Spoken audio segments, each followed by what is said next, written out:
E se eu te dissesse que existem histórias que não podem ser explicadas pela ciência ou pela lógica, mas que continuam a assombrar os corredores da aviação até hoje?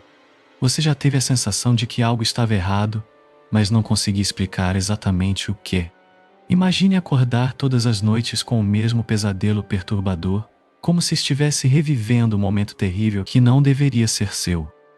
É assim que começa a nossa aventura, uma história que se entrelaça entre a realidade e o além, onde os fantasmas do passado parecem ecoar nas asas dos aviões.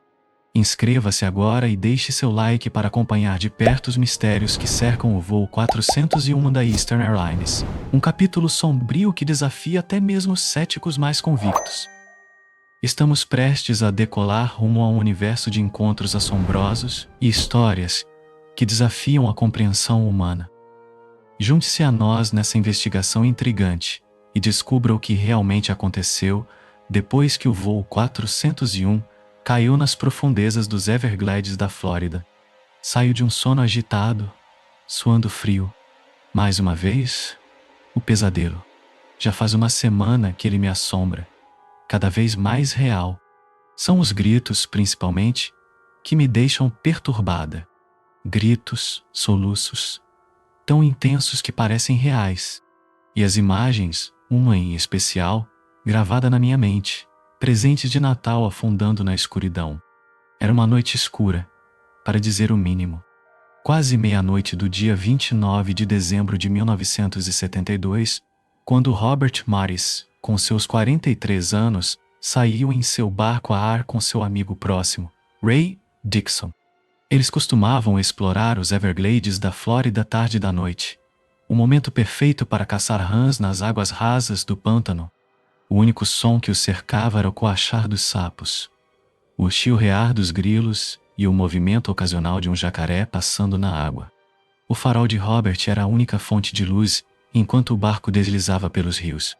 Felizmente, ambos conheciam a área como a palma da mão e se sentiam à vontade navegando pelas regiões pantanosas na escuridão. Para alguns, esse lugar poderia ser aterrorizante em uma noite como aquela, mas para Robert e Ray, era um refúgio, um lugar de paz e relaxamento, um lugar para caçar e se conectar com a natureza. Depois de se aventurarem bastante nos Everglades, Robert desligou o motor do barco e eles se sentaram em silêncio. Robert direcionou seu farol sobre as áreas gramadas, na esperança de capturar o reflexo do olho de uma rã. De repente, a escuridão profunda dos Everglades foi brevemente iluminada por uma luz laranja brilhante a cerca de 8 quilômetros de distância. Ansiosos para descobrir a causa do flash repentino de luz, Robert ligou o motor do barco e começou a se dirigir na direção da estranha iluminação. Foi então que eles começaram a ouvir os sons. No início, era uma confusão de ruídos, que pareciam aumentar à medida que se aventuravam na escuridão dos pântanos.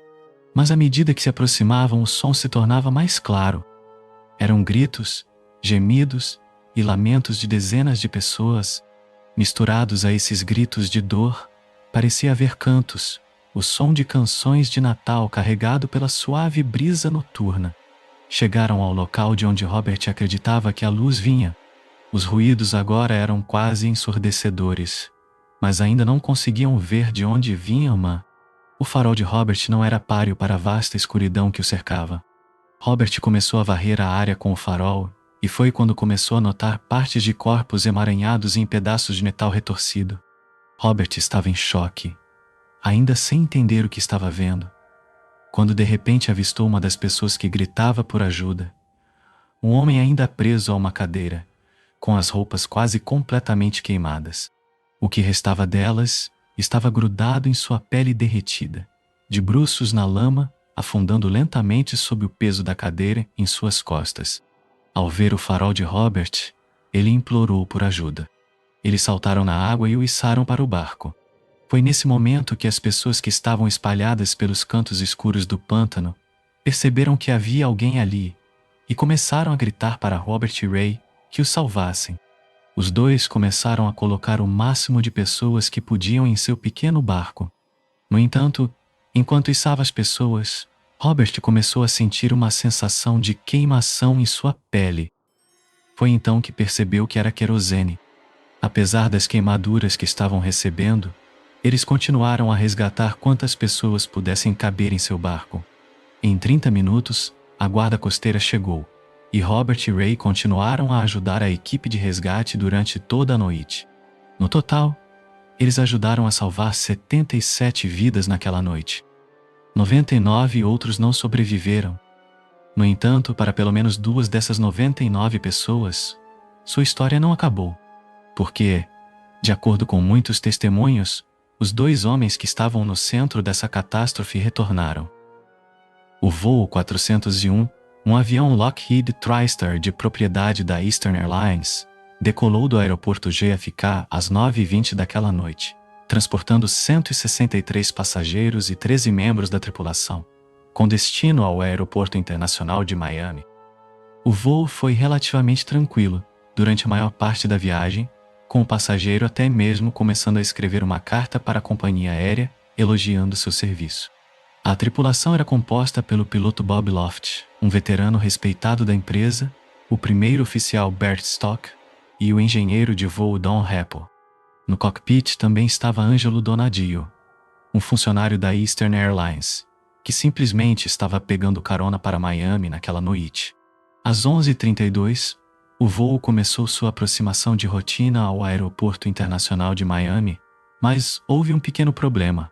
Após abaixar o trem de pouso, o oficial Stock percebeu que o indicador do trem de pouso não acendeu. A simples luz indicava para a tripulação que o trem de pouso estava travado na posição correta, ou seja, que era seguro prosseguir. Embora a tripulação presumisse que o problema era a própria luz, e não o trem de pouso, ainda precisavam confirmar isso antes de continuar o pouso. Eles tentaram várias vezes fechar e reabrir o trem de pouso, mas sem sucesso. As luzes não acendiam. O controle de tráfego aéreo instruiu Bob Loft a sobrevoar os Everglades, circulando até que resolvessem o problema, e então o Aeroporto Internacional de Miami encontraria uma pista disponível para eles. Uma vez na posição, o capitão Loft colocou o avião em piloto automático para poder ajudar seu engenheiro a solucionar o problema. Eles começaram a mexer na própria luz, puxando-a e inserindo-a novamente para tentar fazê-la acender. Obviamente frustrados com o fato de que um problema técnico tão pequeno estava impedindo que levassem seus passageiros ao destino, esses passageiros e a maioria da equipe de voo não tinham ideia de que algo estava errado. Não é incomum que um avião circule o aeroporto por um tempo, se uma pista não estiver imediatamente disponível. Aceitando que o indicador do trem de pouso não acenderia, o capitão Loft percebeu que precisariam encontrar outra forma de verificar se o trem de pouso da frente havia de fato se aberto. Essa tarefa coube a Don Rappel, que entraria no que é conhecido como o buraco do inferno, uma pequena seção escura localizada para uma escotilha no cockpit do avião. Uma vez no buraco do inferno, há um pequeno olho mágico pelo qual Rappel poderia olhar e, com sorte, ter uma visão clara do trem de pouso. No entanto, o simples ato de pedir a Don Rappel para se dirigir ao buraco do inferno levaria ao desastre que estava prestes a acontecer. Acredita-se que, quando o capitão Loft se virou para falar com Rappel, ele tocou levemente o volante do avião. Essa pequena movimentação de sua perna desengatou o piloto automático e enviou o avião para um descenso extremamente gradual. A tripulação estava totalmente concentrada na situação da luz, e a mudança de altitude foi tão pequena que não foi percebida.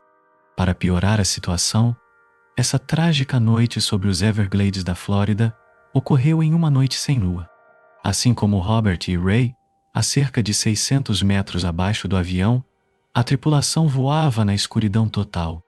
Eles não tinham ideia de que estavam caindo lentamente em direção a um fim trágico. Embora um alarme tenha soado para indicar que eles tinham descido abaixo de sua altitude-alvo, a tripulação estava tão concentrada em levar Don Rappel para o buraco do inferno que, segundo relatos, o alarme no avião era um bip silencioso e irregular. Era fácil ignorá-lo com o barulho das conversas da tripulação e dos movimentos em direção ao buraco. Don Rappel entrou no buraco do inferno. Ele teria conseguido olhar pelo olho mágico exatamente quando o avião batesse no solo pantanoso dos Everglades. Ninguém a bordo teria ideia de que estavam prestes a cair até os últimos segundos. As últimas palavras gravadas da tripulação vieram de Stock e Loft. "Oh, ainda estamos a 600 metros, certo? Ei, o que está acontecendo?" O fato de haver sobreviventes foi um milagre, resultado de vários fatores. O lento descenso do avião fez com que ele quase deslizasse pelos Everglades, em vez de cair de nariz e explodir. O avião se partiu instantaneamente em pedaços, lançando os passageiros em todas as direções.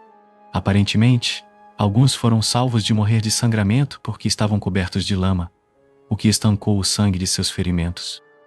No entanto, isso causou infecções em muitos deles por organismos do pântano, o que exigiu tratamento sério posteriormente. Os membros da tripulação sobreviventes fizeram o possível para ajudar os passageiros, apesar de estarem gravemente feridos, e até sugeriram cantar canções de Natal para manter o ânimo e tentar atrair potenciais socorristas para sua localização, o que aconteceu. Da tripulação do cockpit, Stock morreu instantaneamente no impacto. O capitão Loft morreu antes que a equipe de resgate pudesse levá-lo ao hospital. Don Heppel chegou ao hospital, mas morreu em decorrência de seus ferimentos. Notavelmente, o único sobrevivente entre os membros do cockpit foi Donadio, que havia entrado no buraco do inferno com Heppel exatamente quando o avião caiu. Uma lâmpada defeituosa e o leve toque de uma perna em um controle mataram quase 100 pessoas e deixaram muitas outras feridas e traumatizadas. Voltemos à mulher do início, acordada em sua cama em Nova York, noite após noite, por pesadelos horríveis. Ela era comissária de bordo da Eastern Airlines. Todas as noites do início de dezembro, ela era assombrada por esses pesadelos, cheios de gritos de dor, vozes invisíveis e a imagem de presente de Natal flutuando em um mar de líquido preto. Mas à medida que seus sonhos se tornavam mais vívidos, mais detalhes começaram a surgir. A consistência dos sonhos a levou a acreditar que não eram apenas pesadelos comuns. Ela começou a ter a convicção de que, especificamente, um avião Lockheed L-1011 iria cair em algum lugar perto de Miami por volta do Natal. Ela contou isso a vários colegas, mas obviamente, ninguém de nível superior levou isso a sério. Apenas um dia antes do acidente, um aviso foi enviado para todos os membros da tripulação de cabine. Algumas vagas tinham sido abertas para o voo 401 no dia 29 de dezembro. Ao ler isso, um arrepio percorreu sua espinha. Ela não tinha como saber se esse era o voo de seus sonhos, mas algo lhe dizia para não arriscar. Ela não foi trabalhar naquela noite, e outra comissária de bordo a quem ela havia contado sobre seus sonhos também recusou, aparentemente salvando suas vidas. Na época, o TriStar L-1011 era um avião bastante atraente e caro. Devido à natureza do acidente, grandes partes do avião foram recuperadas intactas e, surpreendentemente, com apenas danos menores. Disse que, devido ao fato de o acidente não ter sido causado por falhas maiores na própria aeronave, as partes recuperadas do avião seriam usadas na construção de sua frota de aviões TriStar. Meses depois, no verão de 1973, a Eastern Airlines tentava superar o que, na época, foi um dos piores desastres aéreos da história. O vice-presidente sênior da empresa tinha uma reunião na Flórida naquele dia, então ele embarcou em um avião TriStar do JFK, ocupando seu assento na primeira classe. Ele se acomodou e estava prestes a pegar uma revista quando um homem vestido com o uniforme de piloto se aproximou de seu assento. O vice-presidente sugeriu que o piloto sentasse ao seu lado, gesticulando para que ele ocupasse o assento vazio.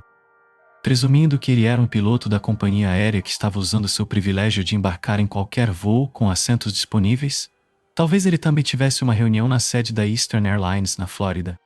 Eles começaram a conversar sobre o trabalho enquanto o avião lentamente se enchia de passageiros. O vice-presidente não conseguia se livrar da sensação de que conhecia o piloto, mas isso não seria incomum, obviamente. No entanto, o piloto parecia fixado em algo fora da janela, mal olhando para o vice-presidente. Quando o assunto do trágico acidente de voo do ano anterior foi mencionado, o piloto se virou da janela e olhou diretamente para o vice-presidente. Foi nesse momento que o vice-presidente percebeu. Seu rosto ficou branco, o sangue drenou de seu rosto. Ele começou a tremer, incapaz de dizer uma palavra. Ele tinha certeza. Definitivamente era quem ele pensava que era, mas a própria ideia fez com que toda sua percepção da realidade desabasse em um instante. Ali, sentado ao seu lado naquele avião, tendo uma conversa casual sobre o trabalho, estava o capitão Bob Loft. Percebendo que seu novo amigo havia chegado à conclusão de quem ele era, Loft olhou diretamente para ele e, diante dos olhos do vice-presidente, desapareceu lentamente. O vice-presidente pulou de seu assento e começou a abrir caminho pelas passagens de embarque, exigindo que o deixassem sair do avião, enquanto tentava desesperadamente fugir do que acabara de presenciar. Ele até correu para a bilheteria ao desembarcar do avião para tentar descobrir a identidade do piloto, na esperança de ter se enganado. Mas nenhum piloto havia embarcado naquele voo. Uma história louca, especialmente de alguém tão importante na empresa como ele. Mas esse não foi um caso isolado, nem de longe.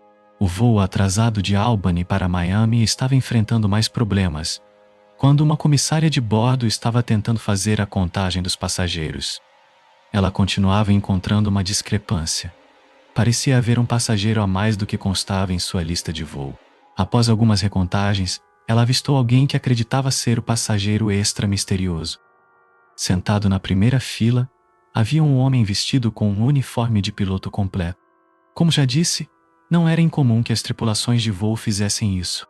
Eles costumavam ser necessários para se dirigir a diferentes partes do país e embarcavam em um voo em cima da hora se houvesse um assento disponível. A comissária de bordo se aproximou do capitão para recebê-lo no voo e simplesmente verificar para onde ele estava indo. Mas, estranhamente, ele não respondeu. Ele nem sequer reconheceu a presença da comissária de bordo. Ele apenas olhou fixamente para a frente. A comissária de bordo tentou mais algumas vezes falar com o piloto, mas seu olhar nunca se moveu. Os passageiros próximos começaram a murmurar com curiosidade. Eles não conseguiam entender o que estava acontecendo, mas algo estava errado entre a comissária de bordo e o homem vestido com o uniforme de piloto. Crescendo o desespero e não querendo causar mais alvoroço, a comissária de bordo foi buscar seu supervisor. Preocupada com a possibilidade de algo estar errado com o piloto, mas ele ainda não se comunicava com nenhum membro da tripulação. Agora igualmente preocupado, o supervisor começou a duvidar se aquele homem era realmente um piloto da empresa. Ele decidiu ir buscar a única pessoa no voo, que com sorte, o reconheceria e seria capaz de ajudar. O piloto de seu avião atual, que já estava significativamente atrasado devido a esse incidente, seguiu o supervisor da comissária de bordo até o assento.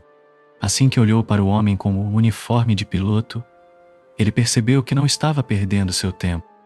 Assim como o vice-presidente, ele estava lá, olhando diretamente para o falecido Bob Loft. Até então, muitos passageiros estavam observando atentamente enquanto esse estranho incidente se desenrolava.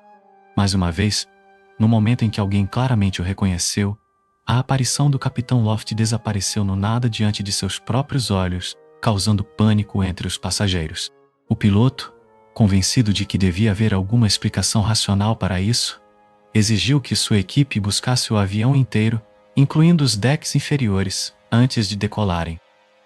Eles não encontraram nenhum vestígio do homem com uniforme de piloto. Exatamente o mesmo tipo de incidente ocorreu uma terceira vez. Tudo dentro de um período de alguns meses, quando uma passageira foi vista em prantos em seu assento, em outro voo TriStar para Miami. Ela alegou que um homem vestido com uniforme de piloto havia se sentado ao seu lado e conversado amigavelmente antes de desaparecer repentinamente diante de seus próprios olhos. Após o pouso, um membro da equipe da Eastern Airlines mostrou a ela algumas fotos de seus pilotos.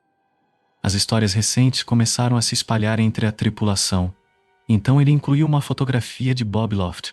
Sem sombra de dúvidas, a mulher identificou Bob Loft como o homem que havia visto no avião. Embora em alguns relatos dessa história, diga-se que ela na verdade identificou outro membro da tripulação do voo 401. Esses não foram apenas incidentes isolados. Muitas pessoas afirmaram ter visto Loft em seus voos, incluindo membros da equipe da Eastern Airlines, que trabalharam com o homem por anos. Disse que isso se tornou tão frequente que a companhia aérea teve que começar a dizer à sua equipe para parar de discutir o assunto. As aparições visuais de Bob Loft não foram os únicos eventos estranhos que ocorreram nesses aviões. Eles sempre ocorriam no mesmo tipo de aeronave da Eastern Airlines, e sempre em uma rota de voo semelhante. Começaram a circular rumores entre a equipe de voo. Vários deles relataram ter a sensação de não estarem sozinhos ao preparar alimentos no deck inferior da aeronave. Outros ouviram ruídos estranhos, sem nenhuma fonte aparente. Mas Bob Loft não foi o único membro da tripulação do voo 401 a ser visto. O voo 318 em particular, o mesmo tipo de aeronave do voo 401, parecia ser o centro de muitos eventos inexplicáveis que ocorreram. Uma noite, uma equipe de copeiros estava carregando comida no deck inferior quando todos saíram abruptamente e se recusaram a voltar para o avião. Eles alegaram ter visto um engenheiro de voo parado no canto do deck inferior, observando-os em silêncio. Quando tentaram se aproximar do homem, ele desapareceu no ar. Em outro voo entre Atlanta e Miami, a tripulação no cockpit percebeu um barulho constante de batidas vindo de dentro do cockpit. Após algum tempo, eles começaram a perceber que os sons na verdade vinham de baixo, do buraco do inferno. O engenheiro de voo abriu a escotilha e iluminou o buraco com sua lanterna para ver se conseguia identificar algo. Antes de realmente descer, ele afirmou que lá embaixo, na escuridão, havia um rosto olhando para ele. Por um instante, ele ficou convencido de que era o rosto de Don Rapp. Enquanto um Lockheed TriStar sobrevoava os Everglades, a voz de um homem anunciou pelo sistema de som do avião para que as pessoas prendessem seus cintos de segurança. Houve alguma confusão entre a tripulação de voo enquanto eles se preparavam para pousar. Nenhum deles reconheceu a voz. A confusão aumentou ainda mais entre o piloto e a tripulação, pois nenhum deles havia feito o anúncio. Alguns afirmaram que as aparições de Rapp e Loft costumavam vir acompanhadas de um aviso, como se estivessem vigiando por peças defeituosas. Em um dos últimos incidentes relatados, Rapp aparentemente apareceu diante de um membro da equipe, alertando sobre um incêndio. Embora não tenha havido incêndio naquele voo, em sua viagem de volta, um pequeno incêndio elétrico irrompeu no cockpit, mas foi rapidamente controlado. A última aparição foi registrada por um homem que aparentemente viu Don Rapp diante de outro funcionário da Eastern, dizendo que nunca haveria outro acidente de TriStar. Eles garantiriam que isso não acontecesse novamente. Disse que foi nesse ponto que todas as peças reutilizadas do voo 401 foram retiradas da frota TriStar, e nem Don Rapp nem Bob Loft foram vistos novamente.